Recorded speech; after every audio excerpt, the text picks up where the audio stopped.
پێکەوە بۆ گۆڕانکاری، پێکەوە بۆ ئازادی و یەکسانی. کەسێ بەتەمای چاکسازی لەم دەسەڵاتەیەکەم بەس خەوە بینێ. نەریتێکی شۆڕژێرانە، نەریتێک کە لە خوارەوە خەلیکە بنیاتی کۆمەلگایە. هەر دەسەڵات ناتوانێت جا بە کێشەی ژناباتەوە بەڕەت حتا بەڕێوەبەراتەکانی خۆشیان کەوتونەتە ژێر پرسیارەوانێت. بۆ بیستنی بۆچوون و تێڕوانینی جیاواز و دژەباو، بۆ خستنە ڕۆی دنگی مرۆیی و یەکسانی خوازی، دەسەڵاتە بۆ ئەم سیستەمەکە 83 خوێندکار لێک کۆلدا بخوێنێت. ئەم ناوانە دروستە بۆیان تەنها ناوی حکوومەت دروست نییە بۆیان چەک و پارەیان نەسەنیتەوە معناژی نامێنە ئیتر چارەسەری بنەڕەتی بۆ کێشەی خەڵکی کوردستان و لەعنانی ئەم دەسەڵاتەیە. هێنانە پێشەوەی دنگی ناڕزایەتیە جەماوەریەکان و بڵندگۆیەک بۆ هەڵسوڕاوانی، هێناوە بەهۆی خۆپشاندانەکانەوە بۆ بەهۆی خۆڕاگری خەڵک و ئیرادەی خەڵکەوە بۆ کە بەدەستێنراوە. پێکارانە بە ئەودەسێکی کەم ئیشەکەن و ماگانە موچەکانیان پێنادن.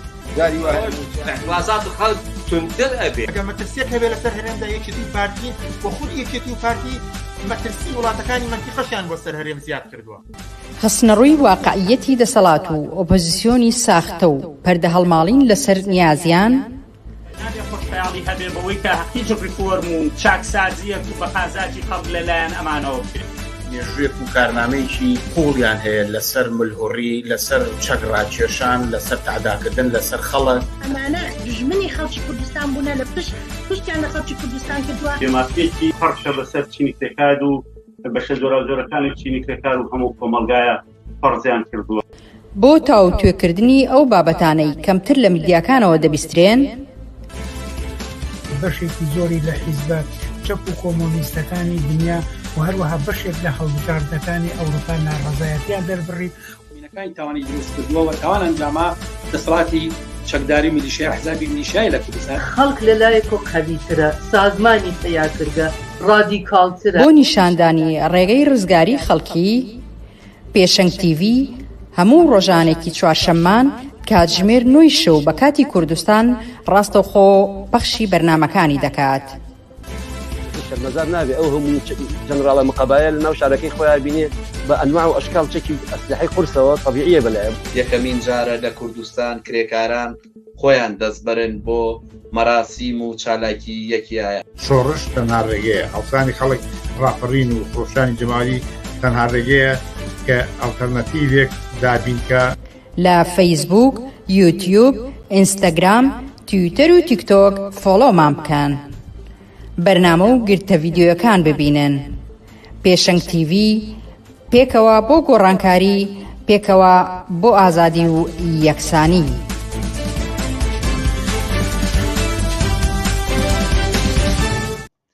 یاوەرتان باش بینەرانی عزیزی پێشەنگ تیڤ. خۆشحاڵە من بنار مستەفا چوارشەمەیەکی تر دێمەوەلاتان بۆ پێشکەشکردنی پەخشی ڕاستەوخۆی بەرنامەکانی پێشەنگ تیڤ. عزیزان، بەرنامەکانی ئەمڕۆمان 24 ئاپریلی 2024 لە سێتەوە پێکاتوە، دوانیان تایبەتە بە سەردانی ئۆردۆغان بۆ عێراق و کوردستان و ئەو کاردانەوانەی کار لە بەرامبەر ئاڵای تورکیا لەسەر دیواری قەڵای هەولێر هاتە کایەوە و لە بەرنامەکانیشماندا لە پێشوازی یەکی ئایار بەردەوام دەبین تاوەکو دەگەینە یەکی ئایار و واتە بەشێک لە دەبێت لە بەرنامەکانی ئەم شەومان. ئێوەش دەتوانن بە پرسیار و سەرنج و تێبینیەکانتان بەشدار بن لەگەڵماندا. لەگەڵمان بن بۆ بەرنامەکانی ئەمڕۆمان.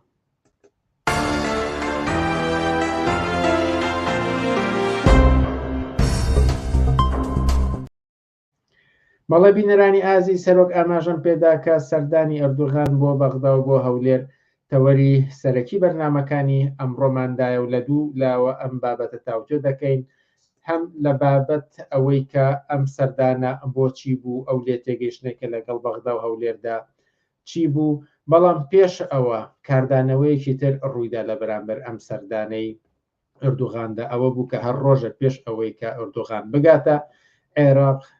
دیواری قەڵای هەولێر بە ئاڵای تورکیا پۆشراوە. ئەمەش کاردانەوەیەکی زۆر فراوانی لێکەوتەوە. ئەم بابەتیان تاوتێ دەکەین لەگەڵ تاهیر حەسەن. تاهیر حەسەن، ئێوارەت باش و سپاس کە لەگەڵمانیت. ئێوارەی ئێوە بیستەران و بینەرانی پێشەنگ تیڤ باش ماندوونن. بەڵێ پێش ئەوەی کە ئۆردۆغان بگاتە عێراق لە هەولێر پێشوازی لێکرا بە شێوەیە کە ئاڵای تورکیا بەبەری دیواری قەڵای هەولێردا پۆشرا. ئەمەش کاردانەوەیەکی زۆر فراوانی لێکەوتەوە بەوەی کەوترا ئەمە خۆ بەکەم زانینە، ئەمە نۆکەرایەتیە بۆ تورکیا، تا ئاستێک کە ئەوەی کە لە شارەوانی هەولێرەوە ومێت خۆشنا وەڵامی دایەوە ئەمە پرۆتۆکۆلێکە و لە هەموو وڵاتاندا بووە لەسەر بەشێک لەو سەرنج و تێبینیانەی کە لەم بارە و دراوە دواتر قسەمە بێ، بەڵام ئەم هەڵوێستە و ئەم کاردانەوانە لە بەرامبەر ئەم کارەی دەسەڵاتدارانی هەولێر بۆ ئێوە چی دەگەێنێت؟ منیش بە تایبەتی کە زانیم لەسەر ئەم باسە پێشنگ تیڤی مقابلەی منەکە بەڕاستی زۆر بە دوواداشونم کرد بۆ ئەو قسانە کە خەڵگەیکە ئەوەی کە پارێزگاری هەولێر کردوێتی یان بە هەر حاڵ کەسانی پارتی خەریکن تەوزیحی ئەم مەسەلەیەدا مەسەلەیەکی ترە و حەقی خۆیانە بە هەر حاڵ خۆیان پێشوازیان کردووە لە ڕەجەب تەیب ئەردۆغان و بە هەر حاڵ پەیوەندیەکی بەهێزی استراتیجی 50 ساڵەی ئابووری و هەموو کۆمپانیاکانی تورکیا لە کوردستانی عێراق بە تایبەت لەو شوێنەیە کە دەسەڵاتی پارتی تایە لە کوردستانە کارەکەن هەموو ساڵێک ملیارها دۆلار داهات و سەرۆت و سامانی کۆمپانیاکانی تورکیایە و ئەمە پەیوەندیەکی 50 ساڵەی هەیە کە نێشتبان بازانی تۆمە ئیمزای کردووە. بە هەر حاڵ بەڵام ئەوەی کە خەڵک ئەم کاردانەوەی بە شێوازی جۆرا و جۆرجامە بەستی بێ یامە بەستی نەبێ لە ڕێی دڵسۆزیەوە بێ یا هەر شتێکی کە ئەمان باسێکی ترە کە من پێم باشە بخینە بەشی دووەمی پرسیارەکان. بەس ئەوەی کە پارتی پێشوازیەکان لە ڕەجەب تەیب ئەردۆغان ئەم مۆزوعە مەسەلەیەکی بڕاوەیە. ئێمە تا ئێستا لەم بارەیەوە لە پێشەنگ تیڤی لە جەریدەکانمان لە هەموو دەستگاکانی ڕاگەیاندن لەم بارەیەوە قسەمان کردووە وتومانە یەکێتی و پارتی بەسەر دوو وڵاتی ناوچەیە دابەش بوون کە جێگەڕێگەی ئەو دوو وڵاتەش لە نێو دوو قوتبی گەورەی جیهانیە کە لە دوای ئەوەی کە دنیای دوو قوتبی هاتە پێشەوە رووسیا و چین جارێکی کە هاتوونەتە مەیدان یەکێتی و پارتی یەکێتی بەسەر جمهوری ئیسلامیە پارتی بەسەر تووشیە. ئەمەی تر بڕاوەتەوە ئەمە بڕاوەتەوە تۆ تەماشاکات ڕەجەب تەیب ئەردۆغان بۆ هەولێر پێشوازی لێەکەن عەلەمی بۆ هەڵکرد بەڵام یەکێتی هیچ باکی نییە، یەکێتی هەر بۆشی مەسەلە نییە، یەکێتی توزانم تازە هەتا بە جۆرێک تەنزیشی تێگرێت. نیشانەدا لەم لاوان ناوچەی سلێمانی بەسەر هەموو جۆرە فڕینێکی تیارەکانی تورکیای مە قەدەغە کردووە مەتاری سلێمانی ڕاگرتووە، بەڵام بۆ هەولێر و بۆ ناوچەکانی تر جۆرێکی ترە. سەدان بینە سەرم بەشی دووەمەکە ئەم کاردانەوەی کە کرا لە بەرامبەر ئەم کارەی تورکیا بە تایبەتیەوەی کە ئاڵای تورکیا نرا بە دیواری قەڵای هەولێرەوە وەک بڵێ ئەمە چاوەڕوان نەکراو بوو بۆ کەسانێکی زۆر مایەی نیگەرانی بووەوەی کە یعنی چاوەڕوانیان ناکرا دەسەڵاتدارانی هەولێر کاری وەها بکەن. چاوەڕوان نەکراو بوو؟ پێشەوەی باسی ئەو چاوەڕوان نەکراوە بکەم خودی ئەو ئاڵایە لەسەر قەڵای هەولێر بە بڕوای من مەسیجێکیشی تایە بۆ حکوومەتی عێراقی لەلایەن پارتیەوە، چونکە پارتی بۆ ئەوەی کە مەوقعاتی ئێستا و دەستکەوتەکانی ئێستا و ئیمتیازاتێک کە ئێستا هەیەی بیپارێزێ ڕێگەی ململانی و چێشمەچێشی لەگەڵ حکوومەتی عێراقیە گرتووەتە بەر، یەکێتی ڕێگەی سازان لەگەڵ حکوومەتی عێراقیە حکوومەتی سوودانیا گرتووەتە بەر، بەڵام پارتی ڕێگەی ململانی و چێشمەچێشی گرتووەتە بەر بۆی کە ئەم دەستکەوتانی کە ئێستا بەهەیەتی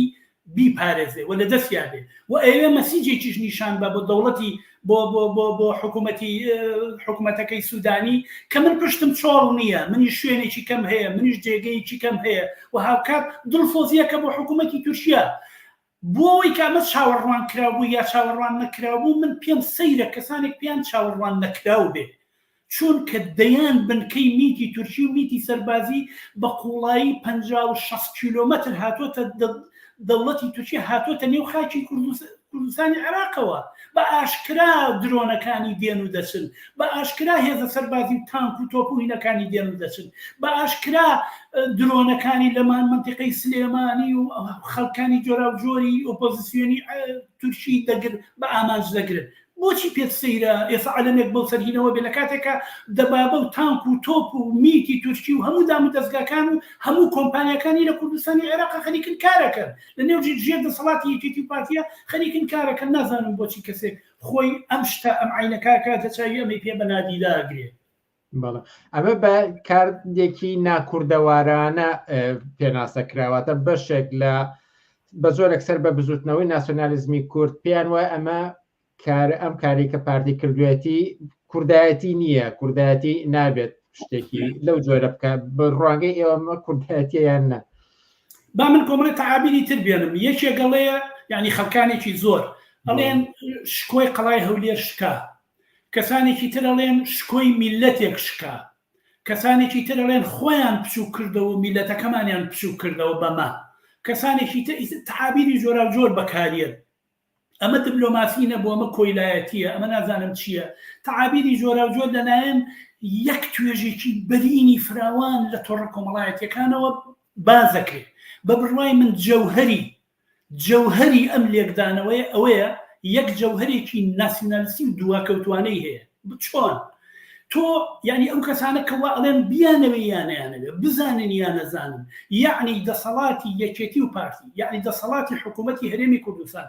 یعنی دەسەڵاتی نێچیروان بارزانی مەسعود بارزانی بە مەسئولیەتی خۆیان ێزانن، بە نوێنەری خۆیان ێزانن. یعنی تۆ کەسێکت پێ نوێنەری خۆت نەبێ بۆچی پێت وایە خراپی کرد، ئەڵێ دەبوایە باشی نەکرد، دەبوایە خراپی کرد، دەبوایە باشی بکردایە،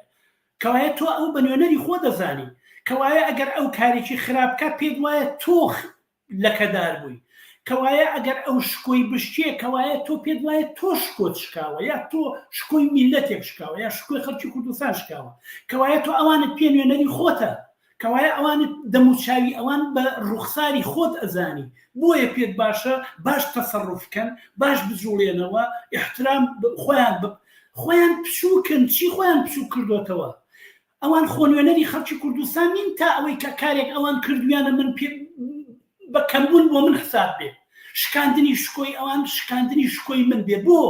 ئەی من نهاتمە مەیدان بۆی بیان ڕوخێنم، ئەی هەموو ڕۆژێ خەڵک نایانە مەیدان بۆی بێ ڕوخێنم، ئەمە شکۆشکاندنی خەڵکی کوردستانە یا شکۆشکاندنی یەکێتی و پارتیە، شکۆیانە شکێ منیانە شکا با بشکێ. ڕێجەب تەیب ئەردۆغان زۆر باشە زانێت کە ئەوان نوێنەری خەڵکی کوردستانی، هەر وەک چۆن خودی ڕێجەب تەیب ئەردۆغانیش نوێنەری خەڵکی تورکیا نییە. ئەوە نییە 20 ملیۆن کەس لە خەڵکی تورکیا فقط بە دەلیلەوەی کوردن مافەکانیان پێشێلەکە، ئەوە نییە دەستگا سەرکوتگەرەکانی بەراوەتە گەنجانی مەیدانی تەقسیم لە ئەستەمبوڵ بە چێبڵ پشتیانشتێنێ، ئەوە نییە لە ژێرناوی بەهانەی کودەتایە سەدان هزار کە دە ڕۆژنامەنووس و خەڵکی سیاسی و ئۆپۆزیسیۆنی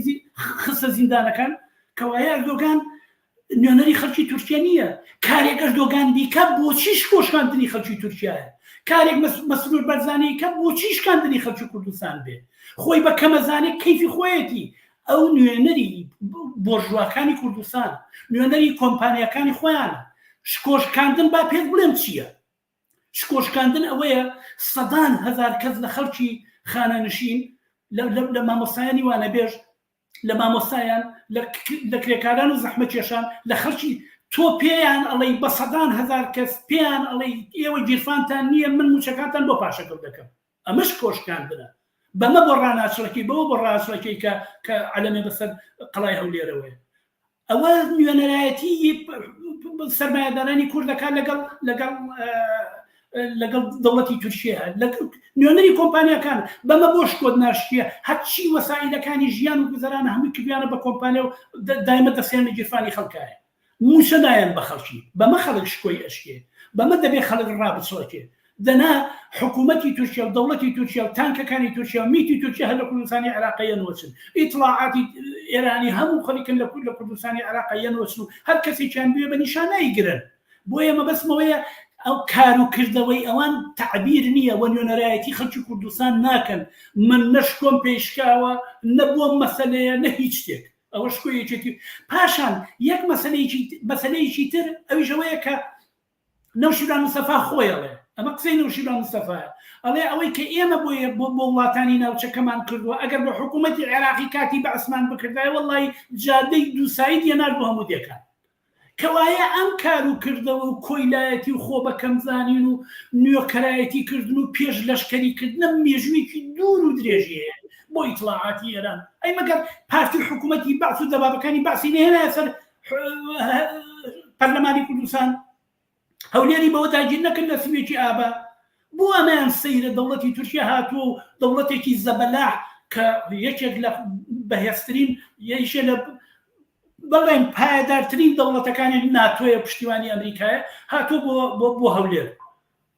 پارتی بە خۆزلزیە بە گەورەی خۆی زانێ بەوەی کە ڕەجەب تەیب ئەردۆغان بێ بۆ لایەن بە گەورەی خۆی زانێ ئەمە قازانج و نوێنەرایەتیکردنی قازانج و بەرژەوەندی بۆرژوە ناسیۆنالیزمی کوردە کە لە سایی دەسەڵاتی ئەوانە ملیاردێرەکان هەڵتۆقیون هیچی تر نییە. پێم خۆشە بێمەوە سەرەوە مەسەلەی کوردایەتیە چونکە بەشێکی زۆر لە ناسیۆنالیستەکان ڕەخنیان لەوە هەبوو کە ئەمە کارێکی کوردایەتی نییە و ناسیۆنالیستانە نییە لە کاتێکدا کە کۆمۆنیستەکان یەکێتی و پارتی بە ناسیۆنالیست دەزانن بەڵام بەشێکی تر هەیە کە پیان وایە یەکێتی و پارتی ناسیۆنالیست دین و ئەمەش وەکو نمونەیەک پیشان دەدەن کە ئاڵای وڵاتێکی تر لە پایتەختی شارێک وەکو هەولێر دەنێ بە قەڵاکەوە. قسەتان لەسەرمایان چییە؟ ناچارم ئەم جارش داستانێ بگەڕمەوە لە نەوەتەکانە کۆنگرەیەکی نەتەوەی کورد کرا حزبی کۆمونیستی کرێکاری عێراق ئەو کات دەعوەت بوو ئێمەش وەکو وەف دێچوین من یەکێ بووم لە کەسەکان ئەو کاتە تازە عەبدوڵڵا ئۆجالان گیرا بوو کە هاتینە دەرەوە بەڕێزێک لە دەرەوە کە ئێمە قسەمان کرد بەڕێزێک لە دەرەوە ناوی سەلیم بەگ بوو پێم وابێ لە سەرکردایەتی حزبی دیموکراتی ئێران بوو لە ئێمە بە پرسیاری لە ئێمە کرد وتی قسەدارێ زۆری پێ هەڵڵاین وتی زۆر شانازی یەکەم بەوەی کە تاوان ئێمە 20 ساڵ لەمەوە پێش 20 ساڵ ئێستا گەنجتر بووین و گەنجان سی ئۆنە ساڵ بووین وتی زۆرم پێخۆشە کە گەنجی کورد ئاوا کەسانێکی وەگێ و ئاوا بیرەکەنەوە بەڵام یەک مشکلەم لەگەڵ یەکێ لە قسەکانتانە هەیە ئەویژەوەیە ئێوە پێتان وایە ئەم دەسەڵاتی یەکێتی و پارتیە دەسەڵاتی ناسیۆنالیستین ئەمانە ناسیۆنالیست نین ئەمانە وڵات فرۆشن من ناسیۆنالیستم ئاوا قسەیەکرد وتی من ناسیۆنالیستم ئەوانە بەرژەوەندی میلەتی خۆیانیان ناوێت منیش وتم کاکە سەلیم بەگ دەورانی عەبدولناسر تۆ بێت لەوە تێبگەی دەورانی عەبدولناسر کاتێک کە ئیمپریالیزمی دنیا لەشکرشێشی بۆ وڵاتەکانە کرد وڵە خاکی وڵاتەکانی داگیرە کرد نەتەوەکانی داگیرە کرد لە بەرامبەر ئەم داگیرکاریە مقاومەتێک دروزە بوو پشتی مقاومەتێک دروزە بوو لە بەرامبەر داگیرکاری ئیمپریالیستیە ئەم مقاومەتە خەسڵەتی شۆڕژگێڕانەی هەبوو ئەو سەردەمە تەواو بووە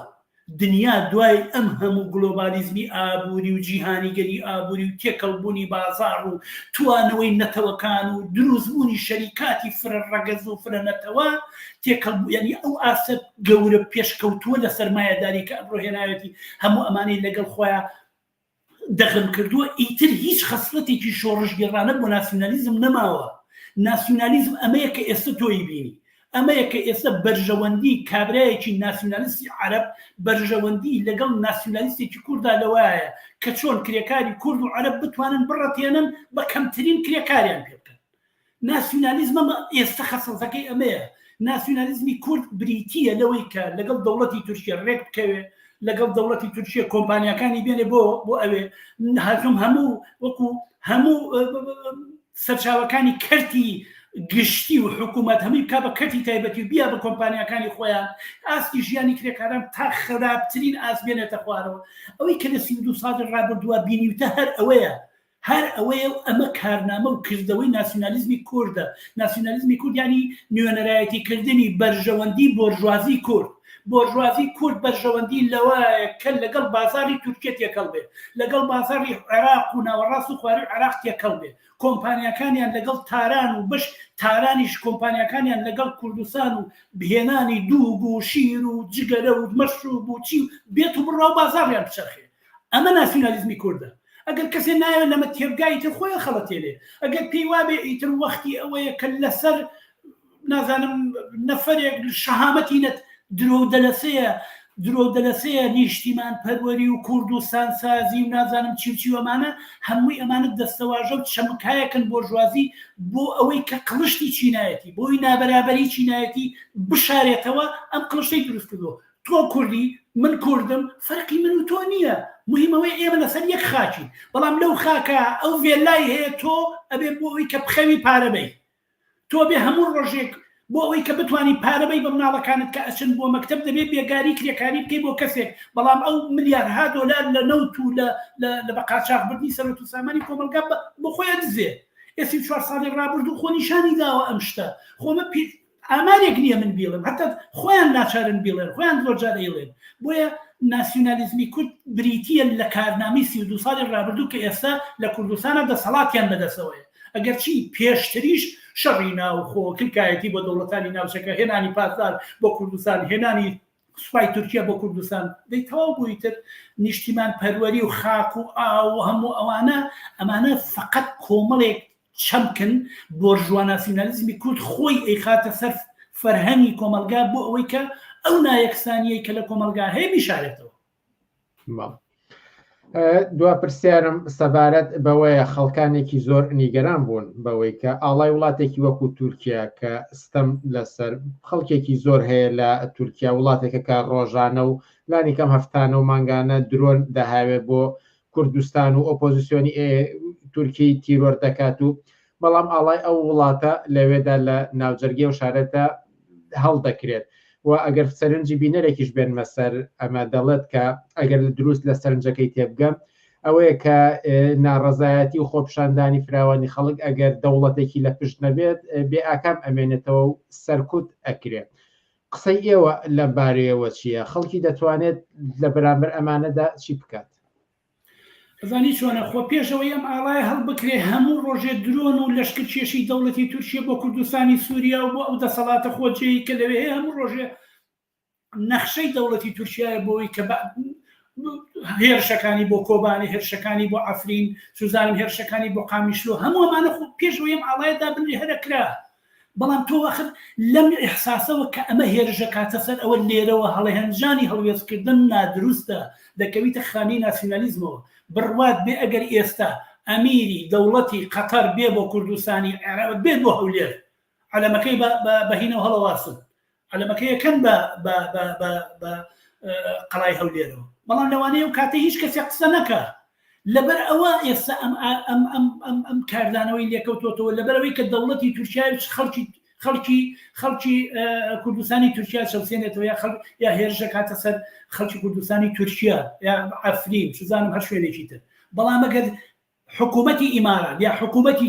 کوێیت یا حکوومەتی نازانم کوێ بێ بۆ هەولێر یەک هەڵای بۆ سازەکەن بەقەرەمەی ئەردۆگان ئەو وەختە هیچ کاردانەوەیەک نابێت و خەڵک بیت کەوایە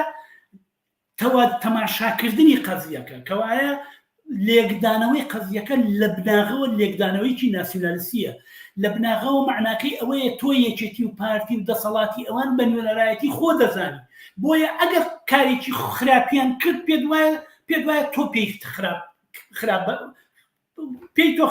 خراپبارەبی پێی وایە ئەگەر ڕووی ئەوان ڕەشبوو ڕووی تۆ ڕەژە بێ پێت وایە کە ئەوان کارێکی نادروستیان کرد ئەوە بە ئۆباڵەکەیەکەوێتە ئەستۆی تۆ منڵێم ئەمە وان نییە ئەوان نوێنەری خەڵکی کوردستان نین ئەگەر نوێنەری خەڵکی کوردستانن بۆچی خەڵکی کوردستان ناچێت بۆ دەنگدان و هەڵیان نابژێرێ بۆ ترسیان لە هەڵبژاردن هەیە بۆ ترسیان لە خۆپیشاندانی خەڵک هەیە بۆچی ئەوانێک مامۆستا بەنە بەر شەق ئەوانێک شەڕی ناوخۆ بکەن و دەیان هەزار کەس لاوانی خەڵکی کوردستان بە کوشت بن ئەوانێک موچە نەدەن و دەستکەن بە گیربانی خەڵکە ئەوانێک هەموو سەرچاوەکانی ژیان لە کۆمەڵگەی کوردستانە بسەنن ئەوانێک دەیان داهێنانیان کردووە لە ئەشکەنجەدانی ڕۆژنامەنووسان و خەڵکی سیاسی ئەسڵەن ئاسایشی هەولێر و ئاسایشی دەستگای زانیاری یەکێتی دەسەڵاتەکەی حکوومەتی بەعس و ئەمنی عامەی کەرکووک و قەسەب خانەکەی مووسڵی بڕوا بکە شەرمەزار کردووە لە شێوازی تەعزیبدان و لێ دەرهێنانی زانیاری لەو زیندانی سیاسیان کەوایە بۆ من نوێنەری تۆیە پرسیارەکەی ئەوەی کە خەڵک لە بەرامبەر ئەمانەی بکەن ڕێگەکەی شۆڕشە هیچ ڕێگەیشی تر نییە پشتدانە بە پشتی یەکەوە کۆبوونەوەی لە سەرنجە و بینەرە بکەن ئەگەر خۆپشاندان ناڕازایەتی خەڵکی دەوڵەتێکی لە پشت نەبێت بە ئاکام ناگا و سەرکوت ئەکرێت ئەگەر پێشتان خۆش بە سەرمەش سەرنجە بدەن ئاخر خۆ نمونەمان بینیوە تاوەکو ئێستا هەرچە ئەسڵان ئەوەی کە هەچ خۆپیشاندان و ناڕزایەتیە دەوڵەت کەمە بەسی ئەو بەڕێزە دەوڵەت کوێ ینی ئەو ئەمریکا لەشکر کێشی و هێز و پشتیوانی لە هەچی پۆخڵەواتی دنیا هەیە کردووە بۆی کە کۆمەڵگەکان وێران کە لە ئەفغانستان وای کرد لە ئێران لە عێراق وای کرد لە یەمەن وای کرد لە سووریا وای کرد لە هەموو شوێنانی کە پشتیوانی ئەمریکا و هێزی ئەمریکای لێبوو کۆمەلگایانە وێران بوون جمهوری ئیسلامیەوە تا پشتیوانی حزب وڵایە ڕێگ و ڕیشەی جمهوری ئیسلامی لە لوبنانەوە بگرێت تاوەکو ئەگاتە سووریا تاوەکو ئەگاتە یەمەن تاوەکو ئەگاتە عێراق وێرانکردنی کۆمەلگایە بەهێزکردنی ئەو هێزانەیە کە فقط کۆمەلگا وێرانەکە لە تەماشاکەدا لە جنوبی لوبنان و حزب وڵا سەیرکە تاوەکو ئەگاتە عێراق و یەمەن و حوثیەکان شوێ چ جێگەیەکە پشتیوانی بۆیە ئەوە قسەیەکی دروست نییە چونکە ئەگەر مەسەلەی ئینقلابی عسکەری نییە لەوانەیە کەسێک بڵێ ئینقلابێکی عسکەری بە پشتیوانی دەوڵەتێک ئەبێ بکرێ ئینقلابی عسکەری شتێکە لە ڕۆژێکا ڕووەدا یا سەرەکەوێ یا شکستەخوا بەس شۆڕش وانە شۆڕشی خەڵکی ئێران لە ساڵی 79 هیچ دەوڵەتێک لە پشتی نەبوو توانی حکوومەتێکی 300-400 ساڵەی شاهنشاهی لە ئێرانە لە بن و ڕێگەوە دەربێنێ ئەوەی کە بوو بە شتێکی تر دوایی ئەوە ناڕۆشنی ئەو شۆڕشە بوو بەڵام حکوومەتێکی لە بن و ڕێگەوە دەرهێنا شۆڕشی 1970 رووسیا سەدان ساڵ قەیسەری ڕۆز لە سەر دەسەڵات بوو بە پشتیوانی حزبێکی سیاسی بە لێک پلاتفۆرمێکی پێشڕە و بە هاتنە مەیدانی کرێکار و زەحمەتکێش و کۆبوونەوەیان لە دەوری و پلاتفۆرمە توانیان حکوومەتێکی قەیسەری کە ناوی خۆی نابوو خوا لەسەر زەوی لە بن و ڕێگەوە دەریان هێنا ئەگەر خەڵک بە چاوی ڕۆشن بێ و لە دەوری یەک ئاڵایەکی شۆڕشگەڕانە کۆ ببێتەوە بە بڕوای من ئەتوانێت ئایندێکی باشتر بۆ خۆی دروستکە نەک بە پشتیوانی دەوڵەتێک بە پشتیوانی دەوڵەتێک ئەوەی کە مەزمونە شکستەکەیە چونکە هەتا ئەو جێگەیە پشتیوانی دەکا کە بە قازانجێتی لەو جێگەیە کە بە قازانجی نەما پشت چۆڵەکات و تۆش هەمووی ئەتیمادێکن لەسەر پشتیوانی ئەو بێ لەبەرەوە شکستەکە مسۆگەرە دایر حەسەن زۆر سپاسکە لە بەرنامەکانی ئەم شەی پێشەنگ تیڤیدا ئامادە بوون زۆر سپاس بۆ ئێوە بۆ بیستەران و گوێگرانی پیشەنگ تیڤی زۆر سپاس عزیزان وچانێکی بچووک و پاشان سەبارەت بە سەردانەکەی ئۆردوغان بۆ بەغدا و هەولێر بەرنامەمان دەبێت و لاگەڵمان بمێنەوە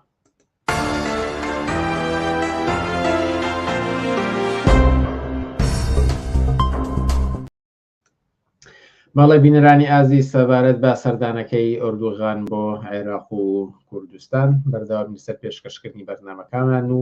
لەسەر خودی ئەم سەردانە و ئەو لێک تێگەیشتنەی ئۆردوغان و حکوومەتی عێراقی و دواتریش لەگەڵ دەسەڵاتدارانی هەولێر بەرنامەیەکمان دەبێت لەگەڵ عەبدوڵڵا مەحموود سەرنووسەری بڵاوکراوی بۆ پێشەوە و ئەندای مەکتەبی سیاسی حیزبی کۆنگرێسی کرێکاری کوردستان عەبدوڵڵا مەحموود ئێوارەت باش و سپاسکە لەگەڵمانیت ئێوارەی خۆتان باش و سڵاوم هەیە بۆ بینەران و بیسەرانی تەلەڤیزیۆنی پێشەنگ هەر بژین زۆر سپاس ئەگەر لەسەر سەفەرەکەی ئەردوغان بۆ عێراق و کوردستان هەڵسەنگانێکی کورت بکەین کە هەم لە عێراق دەوترێت کە لەسەر 26 بابەت لێک تێگەیشتن و ڕێکەوتن هەبووەوە هەروەها سەردانێکیش کرا بۆ هەولێر و بەشێک لا بەرپرسانی حیزبی و حکومی لەوێ بینی ئێوە گەر هەڵسەنگانێکی خێرا و سەرپێی بۆ بکەن چۆن ئەم بابەتانە باز دەکەن بەڵێ من لام وایە کە دەبێ دووشت لە یەک جیا بکەینەوە سەردانی ئەردۆغان بۆ عێراق لەگەڵ سەردانی ئەردۆغان بۆ هەرێمی کوردستان و بە دیاریکراوی بۆ هەولێر دووشتی تەواو لێک جیاوازن دەبێ ئەمە بزانین و ئامانجەکانیشیانە تا جیاوازە ئەمە لایەنێک لایەنی چکەوەیە کە پێش ئەوەی کە لێکدانەوەیەک لەسەر لێکتێگەیشتنەکان بکەین یا لەسەر ئەو ڕێکەوتنانە بکەین کە لە مابینیانداهەیەتی دەبێ بزانین کە ئەو سەردانە لە چ هەلومەرجێکدا و ضرورەتی ئەو سەردانە چییە لە کام چوارچێوەدایە هەلومەرجی ئێستا چییە بۆ لە ئێستادا ئەردۆغان دێ سەردانی عێراق و هاوکە سەردانی کوردستان دەکات من پێم وایە ئەمە مەسایلێکی میحوەریە کە دەبێ باس بکرێت کە بەداخەوە تا ئێستا کەمتر لەلایەن ئەوەی کە من تا ئێستا بینی و بەکەمتر لەو بارەی و قسەی لەسەرکراوە من لام وایە ئەو هەلومەرجێکی تازە کە لە عێراق داهاتۆتە ئاراوە چوارچێوێکی هێناوەتە گۆڕەوە بۆ ئەوەی کە ئابدەیتی ئەو پەیوەندیانە بکرێتەوە کە عێراق لەگەڵ وڵاتانی منتیقەکە لەگەڵ کۆمەڵگەی نێودەوڵەتی و تەنانەت لەگەڵ جەمسەرە ناوچەیەکان هەیەی جارێکی کەم علاقاتانە ئابدەیت بکرێتەوە عێراقی ئێستا عێراقی 7 ساڵ لەوە پێش نییە عێراق ئێستا تەماشای دەکەی لە ئاستی کۆمەڵگەی نێودەوڵەتیدا گەڕاوەتەوە نێو کۆمەڵگەی نێودەوڵەتی مەحفەلی نێودەوڵەتی لە ئاستی عالەمی عەرەبیدا گەڕاوەتەوە نێو کۆمەڵگەی عەرەبی و جیهانی عەرەب لە ئاستی ناوخۆدا لە عێراقدا گەر تەماشای بکەی ڕەوەندێک بەرەو جێڕانەوەی ڕادیەکی دیاریکراو لە سەقامگیری هەوڵێکی زۆر بۆ ئەوەی کە جارێکی کە کۆسپەکان و لەمپەرەکانی بەردەم سیاسەتی بۆرژوازی لە عێراقدا لا ببرێ دەستی پێکردووە هەموو ئەوانە وای کردووە کە عێراق ئێستا لە موقعیەتێکی کەدایە لە موقعیەتێکدایە کە هەم دەوڵەتەکانی هەم لە ئاستی دنیادا دەوڵەتەکان زۆرێک کە مامەڵە لەگەڵ عێراق دەکەن هەم لە ئاستی منتیقەکە وڵاتانی ناوچەکەش هەڵسوکەوتێکی تایبەتی لەگەڵ ئەو هەلومەرجە تازەیە دەکەن کە ئێستا عێراق پێیگەیشتووە ینی ئەگەر تۆ بیێنە بەرچاوت ئەگەر عێراق لە ماوەی 20 ساڵی ڕابردوودا مەیدانی ململانەیەکی گەورەی وڵاتانی دنیا بووە مەیدانێکی دیاریکرا و گۆڕەپانێک بۆ ململانەی جەمسەرە ناوچەیەکان ئەوە لە ئێستادا عێراق خۆی خەریکە هەوڵ دەدا ببێتە کاراکتەرێک نە ئەوەی کە هەر مەیدانی ئەمانە بێ خەریکە خۆی بێتە کاراکتەرێک ڕاستە هێشتا دەستێوەردان لە عێراقدا هەیە بەڵام ئاراستەی بۆرژوازی لە عێراقدا ئەوەیە کە بە هەر ئەندازەیەک دەتوانێت هەوڵەکانی چڕ کردوێتەوە بۆ ئەوەی کە نەوێک لە سربەخۆیی سیاسی نەوێک لە سربەخۆیی ئەمنی نەوێک لە ئیسیقراری ناوخۆیی نەوێک لە بەجێکردنی ئەو ویستانی کە بۆرژوازی لە عێراقدا هەیەی ئەمە کۆمەڵێک ئاڵوگۆری یەکجار بناغەیە کە دیارە ماڵوگۆڕانە بەشێکی پەیوەندی بە ئاڵوگۆڕە بناغەیی ترەکان و سەراسەری ترەکانەوە هەیە کە لە پەیوەند بە کێشمەکێش قوتبە جیهانیەکاندا ڕوویداوە بەڵام هاوکات لەگەڵ ئەم ئاڵوگۆڕانەدا ئەو ئاڵوگۆڕانێک کە لە خودی عێراقدا ڕوویانداوە یەکجار گەورن یعنی ئەتوانی بە هەموو معنایەک بڵین کە کۆتایی دەورەیەک و سەرەتای دەورەیەکی کەیە بۆیە لەو دەورە نوێیەدا پەیوەندیەکان پێویستیان بە ئابدەیتە بۆ تورکیاش کە طبعاً کە دەوڵەتێکە یا نەکرد دەوڵەت جەمسەرێکی ناوچەیە لە ناوچەکەدا دەوڵەتی عێراق جێگەیەکی تایبەتی هەیە بۆیە لەو چوارچێوەیەدا دەوڵەتی تورکیا بەو سەردانەی و هەتا بانهێشتنی سوودانی بۆ ئەمریکا من پێم وایە هەردووچیان لەو چوارچێوەیەدا بەڵام ئەوەندەی بە تایبەتی بۆ تورکیا دەگەڕێتەوە تورکیا خوازیاری ئەوەیە کە لەو هەلومەرجە تازەیەدا پەیوەندیەکی کە وە چوارچێوەیەکی کە بەو پەیوەندیانە ببەخشێ کە لەگەڵ عێراقدا هەیەی ئەگەر جاران بۆ نمونە عێراق دەوڵەتێکی لاواز بوو لاکەوتە بوو مەیدانی تەداخلی سوزانم هەموو وڵات و جەمسەرم عالەمی و منتیقەکانیش بوو ئێستا ئەمە نەماوە ئێستا دەیانەوێت لەو چوارچێوەیە تازەیەدا مامەڵێکی کە لەگەڵ عێراق بکەن و من پێم وایە دەبێت لێکدانەوە یا خوێندنەوەیەک کە بکرێ بۆ سەردانەکەی ئەردۆغان دەبێت لەو چوارچێوەیەدا تەماشا بکرێت تا ئەوەی کە دەگەڕێتەوە دەکرێت کە ئەمە لێک تێگەیشتن هەبووە هەم لەسەر بابەتی ئابووری هەم لەسەر بابەتی سروشتی ئەو هەتاوەکو ئەمنی و ئەوەی کە ڕێگە نەدرێت لە خاکی عێراقەوە هێرش بکرێتە سەر بەرژەوەندیەکانی تورکیا ئەی ئەمانە چین بەڵێ ئەمانە شەیە بەڵام لە هەلومەرجێکی تازەدا هەیە بۆ نمونە ئەگەر جاران دەوڵەتی تورکیا زۆرتر بیویست بایە لە ڕێگەی هەولێرەوە بۆ نمونە زۆر هەوڵی ئەوەی دەدا کە لە ڕێگەی هەولێرەوە بۆ نمونە هێزەکانی پەکەکە لەسەر سنوورەکانیا ئەوەی کە پێ دەڵە خۆی ئەمنیەتی سنوورەکانی لە ڕێگەی هەولێرەوە یا بۆ من لە ڕێگەی دەسەڵاتی ناسیۆنالیزمی کوردەوە بۆ منە بێتە پێشەوە ئێستا دەوڵەتی تورکیا دەیەوێت مامەڵەکانی خۆی بە پلەی یەکەم ڕووی لە مەرکەزە ڕووی لە بەغدایە هەر وەکو چۆن هەموو وڵاتانێکی دنیاش ئێستا ڕویان لە بەغدایە یعنی دەیانەوێ تەعامل لەگەڵ دەوڵەتێکی ناوعەنما دامەزرا و دەوڵەتێک بەریکە بەرەو سەقامگیری دەڕوا دەوڵەتی خەریکە خۆی دەبێتە کاراکتەرێکی ناوچەی دەیانەوێت هەڵسوکەوت لەگەڵەوە بکەن لەو چوارچێوەیەدا ئەمڕۆ هەموو ئەو کەیسانەی کە تۆ باست کرد لە کەیسی ئەمنیەوە لە کەیسی مەسەلەی ئاوەوە لە کەیسی پرسی کوردەوە لە ناو تورکیا لە کەیسی مەسەلەی ناسیۆنالیزمی کورد لە کوردستانی عێراقەوە لە کەیسی مەسەلەی سنوورەکانەوە و هەموو ئەم کەیسانە ئێستا لە هەلومەرجێکی تازەدا مامەڵەیان لەگەڵ دەکرێت هەلومەرجە تازەکە من پاسی هەلومەرجەکەم کرد بەڵام بۆ نمونە ئەو لێتێگەشتانەی کە پێشتر هەبووە لەو چوارچێوەیەدا ناتوانێت بچێتە پێشەوە ئێستا ڕووی دەسەڵاتی دەوڵەتی تورکیا و بە تایبەتیتر ئەردۆغان و پارتەکەی ئەوەیە کە لە عێراقدا مامەڵە لەگەڵ دەوڵەتی مەرکەزی بکەن نەک لەگەڵ هەولێر ئەمە سمەواڵ گۆڕێکی واقعیە بۆ پرسی سنوورەکان هەروە دەیانەوێت لە زیاتی ئەوەی پارتی هەمدا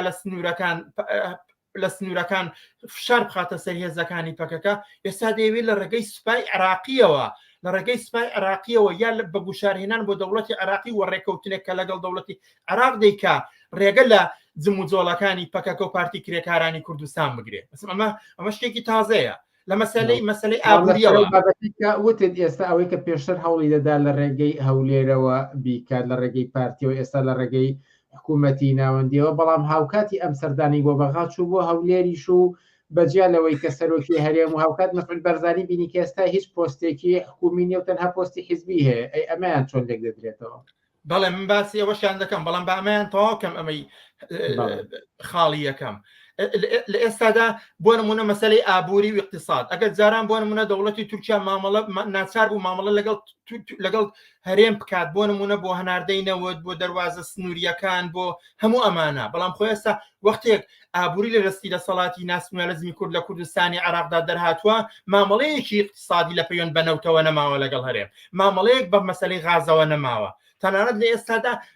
لەو سەردانەدا کاردۆغان کردوێتی تەنانەت ئەوە هاتۆتە گۆڕێ باسی ئەوەی کە تەنانەت دەواازە سنووریەکانیش لە ژێر سایە و دەسەڵاتی ناسیۆنالیزمی کورد بێتە دەرەوە و ڕێگەی کەی بۆ بدۆزنەوە ئەمانە هەمویان فاکتی تازەن تا ئەوەی کە باسیەوە دەکەی باشم بەڵام سەردانی هەولێریشی کردووە پێش هەموو شتێکێمە دەبێت دووشت جیا بکەینەوە لێرەش من پێم وایە یەکەم سەردانی هەرێمی کوردستان جیایە سەردانی خەڵکی کوردستان جیایە سەردانی حکوومەت و دەوڵەت جیایە و سەردانی پارتێکی سیاسی جیایە من پێم وایە ئەوەی کە ڕوویدا ئەوەی کە هاتووە بۆ هەولێر تەمان خۆمان دەزانی ئێمە لە کوردستاندا نە حکوومەتێک بوونی هەیە نە دەوڵەتێک بوونی هەیە دەوڵەت ئەوە کەنی هەمومان دەزانین و بە هەموو شێوەیە کە هەرێمی کوردستان وەکو هەرێمێکی فیدرالی سەر بە عراق و سەر بە دەوڵەتی مەرکەزیە ئەمە تا ئەوەندە دەزانین حکوومەتێک لە هەرێمی کوردستاندا حکوومەتێکی بەڕسمی ناسرا و سەراسەری کە هەیمەنەی خۆی بەسەر حزابەکاندا هەبێ هەیمەنەی خۆی بەسەر خەڵکی کوردستاندا هەبێ حکوومەتێکی لەو بابەتە نیە ئەوەی کە هەیە دەسەڵاتی حیزبیە دەسەڵاتە حیزبیەکانیش دابەش بووە ئەو دەسەڵاتی کە لە هەولێر هەیە دەسەڵاتی پارتی دیموکراتی کوردستانە کە سەر بە قوتبی تورکیە بۆیە ئەو پەیوەندی و سەردانەکە کراوە سەردانی پارتیە سەردانی پارتیە سەردانی پارتیەکی دەسەڵاتدارە لە تورکیا بۆ سەردانی پارتێکی سیاسی لە کوردستانی عراقدا کە وابەستەی ئەو دەسەڵاتەیە کە لە تورکیا حاکمە بۆیە دەبێ ئەوە تەماشایکێ نە ئەوە کە سەردانی هەرێمی کوردستان بێ خۆتان دەزانن هەر لە خودی ئەو هەرێمی کوردستانەدا کە ئەردۆغان سەردانی هەولێری کردووە بەڵام هەموو هێزە سیاسیەکانی کە یا دەتوانم بڵم زۆربەی هێزە سیاسیەکانی کە لەگەڵی نەبوون بۆ ئەردوغانیش مەسەلە نەبوو بینینی ئەوانە و سەردانی ئەوانە بەڵام بۆ هێزێکی سیاسی کە لەلایەکەوە سنووری لەگەڵی هەیە لەلایەکەوە هێزێکی سیاسی وەکو پەکەکە لەو سنوورانەیە کە زۆنی زەردە و پارتی دەسەڵاتی بەرزتەوەیە ناچارە ئەمە ئەوێ اختیار بکات و بە تایبەتی لەوەش زیاتر پارتی هەتا پارتی و هەتا شێوازی پێشوازیکردنەکە لە ئەردۆغان پێشوازیکردنی پارتێکی سیاسی و سەرۆکی پارتە سیاسیەکە بوو لە سوڵتانێکی سەردام لە وەکو فەرماندەیەکی خۆیان پێشوازیان لی کرد نەک وەک پەیوەندێکی نێوان دوو دەوڵەت کە لە عورفی دیبلۆماسیدا لە سەراسەری دنیا دەیبینین ئەوەی کە ئێمە بینیمان لە هەولێر لەو شێوازە پێشوازیکردنە پێشوازیان لە ئەردۆغان کرد وەکو فەرماندەیەکی گەورە کە لەو منتیقەیەدا دەسەڵاتی هەیە بنکە و بارەگای هەیە دەستگای هەواڵگری دیاریکراوی هەیە و ئەزندای دیاریکراوی تایبەتی خۆی هەیە و چەندین کەیسی دیاریکراو پەیوەستن بەو دوولایەنەوە بە تایبەتی مەسەلەی تورکمانەکان لە کەرکووک و مەسەلەی خودی هەتا دەسەڵاتی ناسیۆنالیزمی کورد لە کوردستانی عراقدا هەموو ئەوانە کۆمەڵە کەیسن سەردانی ئەردۆغان لەو چوارچێوەیەدا بۆ هەولێریش دەبێت لێک بدرێتەوە یەکەم وەک سەردانێکی وەک سەردانی پارتێک و ڕئیسی پارتێک و دەوڵەتێک بۆ جوغرافیایە کە بە جوغرافیا بە دەرجاتێکی زۆر دەتوانم بڵێم بەهیم بە شوێنی پێگەی خۆی دەزانێت کە بێت دووەم ئەو وەک باسم کرد کە مەسەلەی سنوورێکی دوور و درێژی هەیە لەگەڵی کە لەوێوە وەکو خۆیان دەڵێن ئاسایشی سنوورەکانی کەوتۆتە زوونێکەوە کە پارتیای دەسەڵاتدارە بۆیە لەو چوارچێوەیەدا کە هاتووە بۆ عێراق هاتووە بۆ هەرێمی کوردستانی بەڵام دیارە ئەو پێگەی کە ئێستا پارتی هەیەی لە هەرێمی کوردستاندا لە چاو دەورانی پێشوو کە لە پەیوەند بە بەغداوە بوو تەواو زۆر یعنی هینی کردو ئاڵوگۆڕی بەسەردا هاتووە ئەو پێگەی کە جاران ئابوووریەکی سربەخۆ لە کوردستاندا هەبوو مەسەلەی هەناردەی نەوت لە ڕێگەی هەرێمی کوردستانەوە دەڕۆژ تانکەرەکان لەوێوە دەڕۆژ هەتا مەسەلەی باسی ڕێکەوتنی 50 ساڵە ئیمزاکرا هەموو ئەوانە بەڵام خۆ هەموو ئەوانە هەڵوەشێنرانەوە هێشتا من پێم وایە ئەو پێگەی ئێستای هەولێر لە چاو دەورانی ڕابردوو تەواو بە زیانی دەسەڵات لە هەولێردا شکاوەتەوە. ئێستا دەوڵەتی عراقی تەنانەت ئەگەر بێوێ لەگەڵ هەرێمی کوردستانیش تەنانەت لەو زوونەشکە پارتی تیای دەسەڵاتدارە بێوێ کارێکە، دەوڵەتی تورکیا ڕاستەوخۆ لەگەڵ دەوڵەتی عراقی خەریکام کارە دەکا. تۆ تەماشایکە وابزانم نزیک بە 17 ساڵە ئەردۆغان نەهاتووە بۆ عراق. بەڵام ئێستا چونکە هەلومەرجێکی تازەیە، چونکە پەیوەندیەکان پێویستیان بە ئابدەیتکردنەوە و نوێکردنەوە هەیە، چونکە دەوڵەتی عراق چۆتە چوارچێوەیەکی کە، چونکە هاوسەنگی هێزی بەغدا و هەرێم گۆڕاوە، چونکە مۆقعیەتی هەرێمی کوردستان ئێستا لە چوارچێوەیەکی کەدا دەچێتە پێشەوە کە زۆرتر لە چوارچێوەی عراقدا مەعنا پەیدا دەکا. لە حاڵێکدا تا چەند ساڵ پێش ئێستا ئێمە دەمانبینی کە خودی هەر لە هەرێمی کوردستان وەکو دەوڵەتێک وەکو هینێکی سربەخۆ مامەڵی لەگەڵ دەکرا لە ئاستی چ لە ئاستی دنیا، چ لە ئاستی ناوچەکە، چ لە ئاستی قوتبەکانی هەتا وڵاتەکانی ناوچەکەش بەزیان مامەڵی تایبەت لەگەڵ هەولێر دەکرا. ئەو مامەڵەیە لەگەڵ ئەوەدا حتمەن هێشتا ماویەتی و بە ئاکامی خۆی نەگەیشتووە، بەڵام ئێستا گۆڕاوە مرکزەکە یا قیبلە نمای پەیوەندیەکان ڕووی لە بەغدا کردووە. ئەمە مینە ئەوەی کە دێ بۆ هەولێر معلومە کۆمەڵە هێشتا کەیزماوە کە ناتوانن بە ئاسانی دەستی لێ بەربن، چونکە خودی هێشتا ئەو وەستیەتەش کە لە عراقدا هەیە بە ئاکامی نهایی خۆی نەگەیشتووە، بەڵام ڕەوەندێکە دەستی پێ کردووە. هەموو کەس دەتوانێت هەموو چاودێرێکی سیاسی لە دەرەوە بیا لە ناوەوە، تەنانەت هەموو کەسێکی وشار لە کۆمەڵگەی کوردستانە دەتوانێت هەموو ئەواڵوگۆڕە بنەڕەتیانە ببینێکە لەسەر ئاستی عراق و کوردستاندا و لەسەر ئاستی پەیوەندیەکاندا پێکاتووە. ئەمڕۆ پێگەی یەکێتیش و پێگەی پارتیش لە پەیوەند بە وڵاتەکانی ناوچەکەەوە لاوااستر بووە.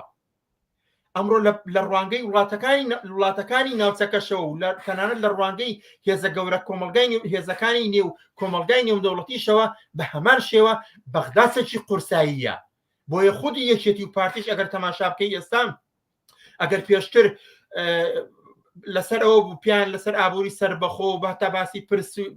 باسی ریفراندۆم و باسی سربەخۆی مەترح بوو، لە ئێستادا هەموو ئەوە گۆڕاوە بۆی کە خۆیان لەگەڵ بەغدا بگونجێنن و لەو چوارچێوەیەدا یەکێتی ئارامتر کە سەر بە قوتبی ئێرانە ئاسانتر لەگەڵ بەغدا خەریکە چۆتە پێشەوە ڕێککەوتووە و پارتیش لە ململانەیەک و بێنەوبەردەیەکدایە کە خەریکە دەیەوێت لەگەڵ دەوڵەتی عراقیدا بەو جۆرەی کە هەیە خۆی بگونجێنێ. ئەمە واقعیەتەکەی. کاتمان کەم ماوە و پرسیاری زۆر ماوە، بەڵام پێم خۆشە پرسیاری بینەر بێن مەسەر شاشەکە و وەکو دو پرسیار ئاراستی ئێوە بکەم ئەگەر قسێکیش ماوێ بتوان لە کۆتاییدا بیکەن. ئەویش ئەوەیە کە پاش ئەم سەردانە و ئەم لە تێگەیشتنانە ئایندەی خەباتی پەکەکە چۆن هەڵدەسەنگێنە؟ ئایندەی خەباتی پەکەکە یاچوزانم بوونی پەکەکە با بڵێم پەیوەندی هەیە بە مەسەلەی کوردەوە لە کوردستانی تورکیا. تا ئەو کاتەیکە دەوڵەتی تورکیا وەکو سەرچاوە و هۆکارێکی بناغەیی ستەمی نەتەوایەتی سەر خەڵکی کوردستان لە کوردستانی تورکیادا بەڕێگە چارەیەک نەکا و دەوڵەتی تورکیا مل بۆ واقعیەتە نەدا کە دەبێ وەڵام بە چارەسەری پرسی کورد لە کوردستانی تورکیادا بداتەوە مەسەلەی پەکەکە یا هەتا ئەگەر پەکەکەش نەبێ هێزیکە وەکو واقعیەتێک دەمێنێتەوە. هیچ کەسێک ناتوانێت لە بەرامبەر ئەو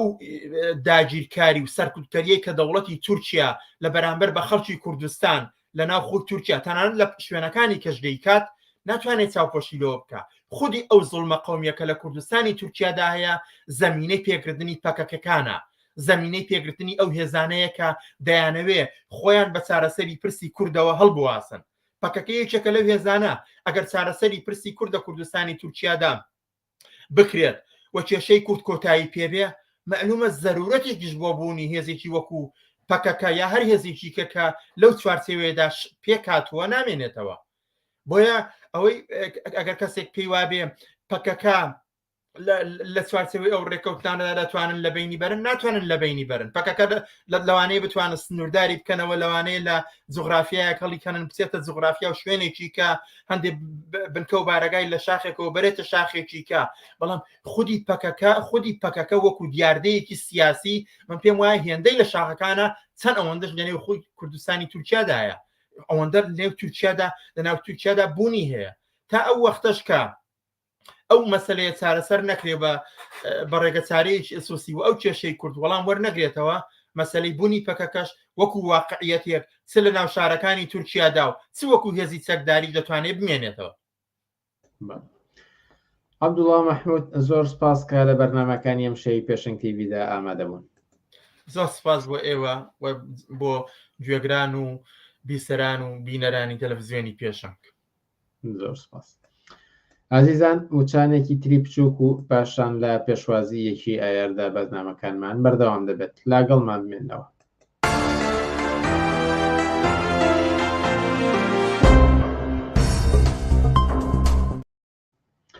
بەڵێ بینەرانی ئازیز چوارشەممەی داهاتوو کە بەرنامەکانی پێشنگ تیڤیە بێ یەکی ئایار ڕۆژی جیهانی چینی کرێکارانە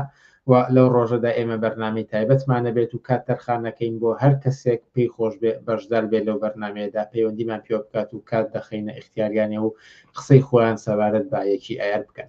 بەڵام لە درێژەی بەرنامەکانماندا بۆ پێشوازی لا یەکی ئایار ئەمڕۆ شاباس مەحموود لە ستافی بڵاوکراوەی دەنگی کرێکار لەگەڵماندایە. شاباس مەحموود ئێوارت باش و سپاس کە لەگەڵمانیت.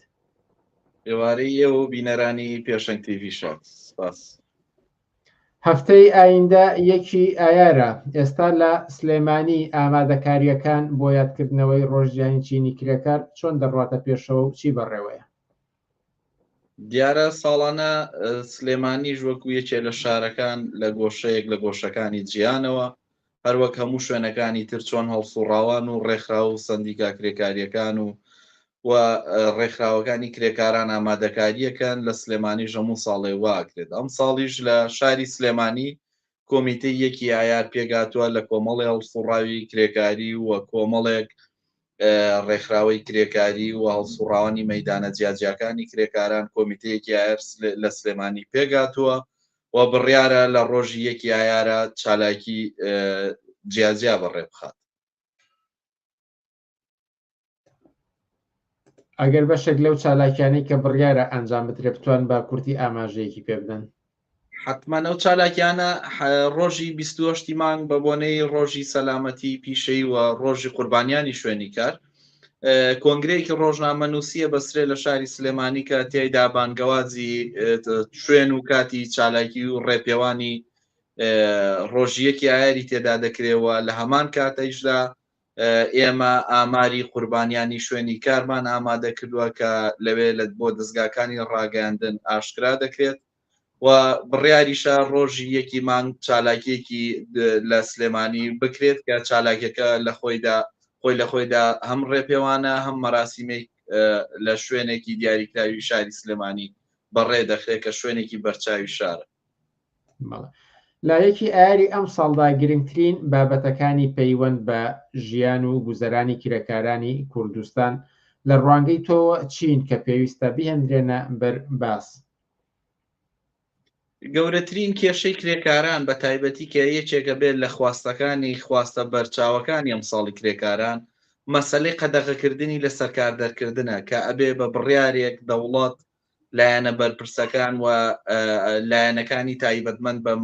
مەسایلی کرێکاری بە تایبەتی لە ناوەند و کارگاهلیەکاندا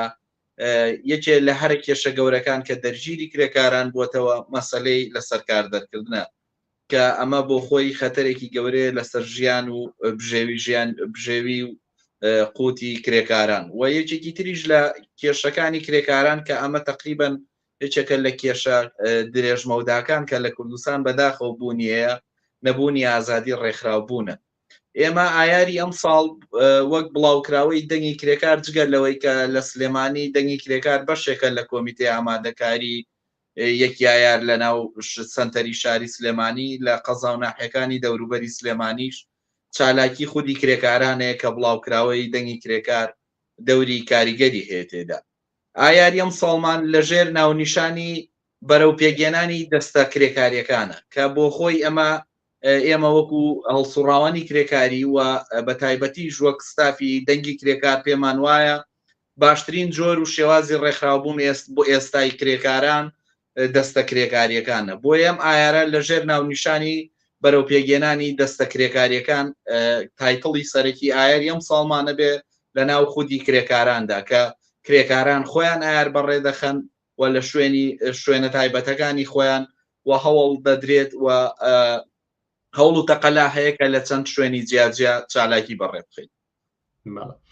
هەندێک جار دەبیسترێت کە ئەم خواستانەی یەکی ئایر تەنها ببوورە خواستەکانی کرێکاران تەنها لە یەکی ئایردا بەرز دەکرێنەوە وەکوتر کەمتر باز دەکرێن. لە ڕوانگەی ئێوە پێویستە چی بکرێت یان نانێکم کرێکاران خۆیان چۆن کار بکەن، چۆن بەشدار بن لە کار و چالاکیەکانن و چی بکەن بۆ ئەوەی کە ئەم خواستانە لە کاتی تریشدا لەسەر باز بێت و تەنها لە یەکی ئایردا نەبێت؟ بەداخەوە یعنی ئەو بۆچوونی بەشێک لە خەڵکە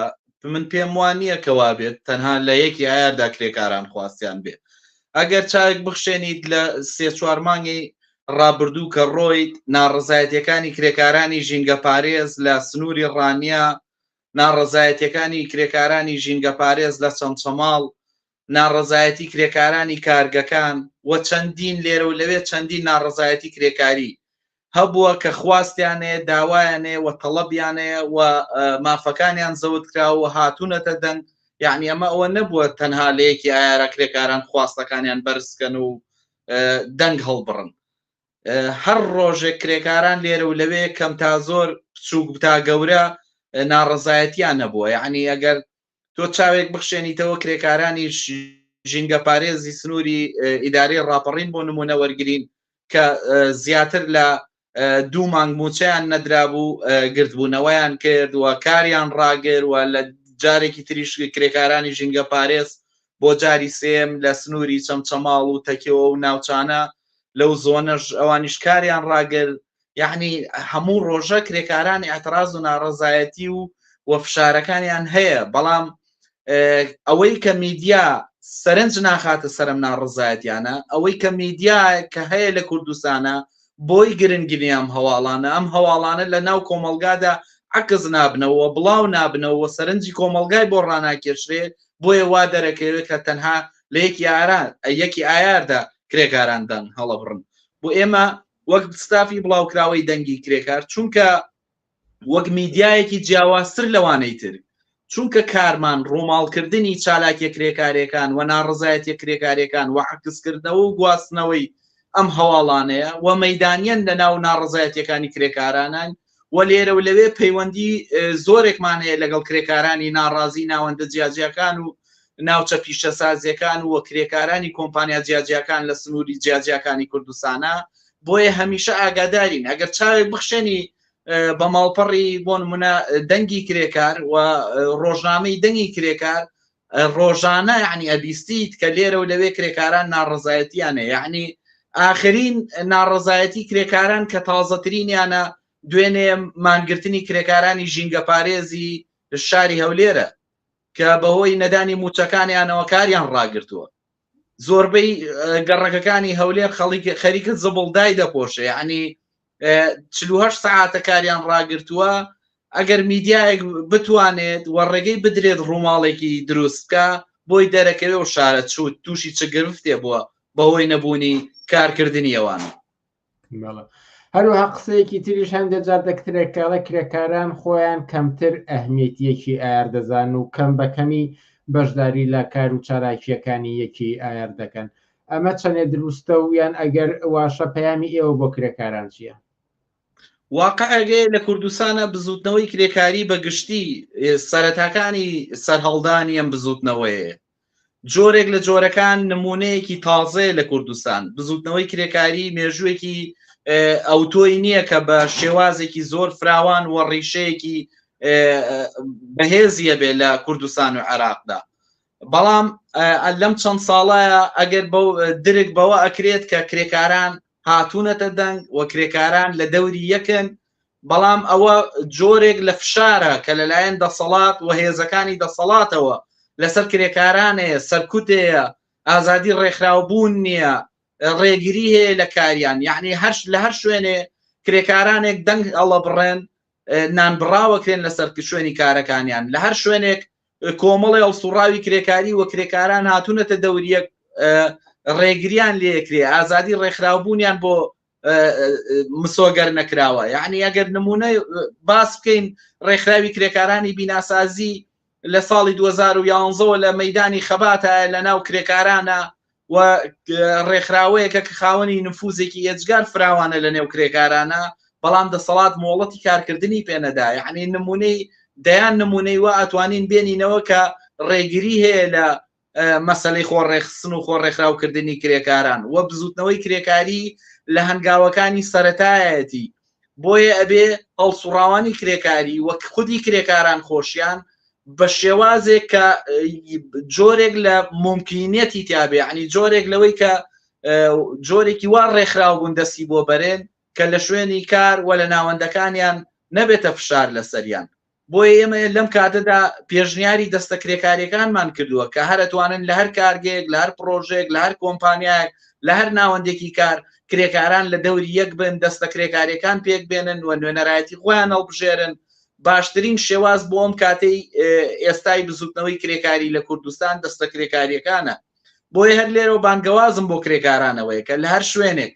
لە هەر شوێنێ بۆیان نەکرێ ئیمکان هەیە بە هەر شێوازێکی ممکن کە ممکن بێ بۆیان لە ناوەندی کاریان ڕۆژی یەکیار بێدەنگ نەمێنن و دەنگ هەڵبڕن و بەو شێوازی کە بۆ ئەوان گونجاوە تعبیر لەو ڕۆژە بکەن یەکیایە ڕۆژی ناوتنی کرێکارە بە زوڵ مستەمێکە هەیە بۆیە ئێمە وەکو بڵاوکراوەی دەنگی کرێکار بانگەوازیانەکەین بۆ بەشداریکردن لە چالاکیەکانی یەکی ئایار بە تایبەتی ئەو چالاکیانەی کە خودی کرێکاران خۆیان ڕێکێخن خودی هەڵسوڕاوە کرێکاریەکانیان و نوێنەرەکانی کرێکاران لە ناوەندە جیاجیەکانی کار و کارگەکانە سەرپەرشتیار و بەڕێوەبەری مەراسیمە ئایاریەکانن بۆیە بانگەوازیانەکەین بەشداری و چالاکیانە بکەن بۆ ئەوەی بتوانین لە دەوری یەک بین وە سوونەتێک جێبخێن کە کرێکاران درک بەوە بکەن کە ناڕێکخراوبوونیان زەڕبەیەکی گەورەی لێیاوە لە ژیانیان لە مەعیشەتیان لە شوێنی کاریان لە حەقدەستیان چوزانم لەو زوڵ مستەمەی کە لە سەریانێ بۆیە تەناچەکێکە بەدەست کرێکارانەوەیە خودی ئەوەیە کە کرێکاران خۆیان درک بۆ نوختەیە بکەن کە ڕێکخراوبوون و لە دەوری یەکبوون و پێکەوە بوونیان ئەتوانن زۆرێک لە دەستکەوتەکانیان لە ناوەندەکانی کار بەدەست بێنن ئەگەر سەبارەت بایەکی ئایاری ئەم ساڵ قسەیەک ما بێ پتانەوێت لە کۆتایی ئەم گفتوگۆیەدا بیکەن فەرمون بە کورتی سپاس بۆ دەرفەتی کە پێتانین ئێمە بۆیە دووبارەیەکەمەوە بانگەواز هەموو کرێکاران و هەموو ئینسانانەکەم کە لە هەر شوێنێک لە هەر ناوەندێک لە هەر کارگەیەک لە هەر جێگەیەک کارەکەن بەدەم بانگەوازی هەڵسوڕاو کرێکاریەکانەوە بچن بەدەم بانگەوازی ئەو چالاکیانەوە بچن و بەشداری ئەو ڕێپێوان و گرتبوونەوە و مەراسیمە کرێکاریانە بچن کە هەڵسوڕاوانی کرێکاری و بڵاوکراوەی دەنگی کرێکاروە لە شوێنە جیاجیەکان بەڕێخن بۆیە لێرەشەوە بانگەوازیەوەکەم کە پشتیوانیکردن لە دەنگی کرێکار و پشتیوانیکردن لەم چالاکیانەی کە لەیەکی ئایارە بڵاوکراوی دەنگی کرێکاری کات و ئەو مەراسیم و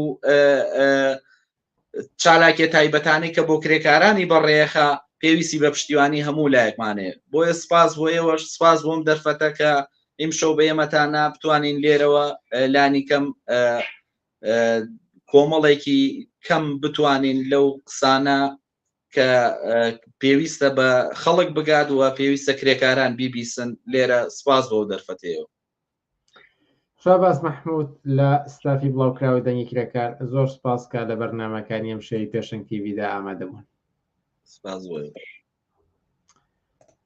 عزیزان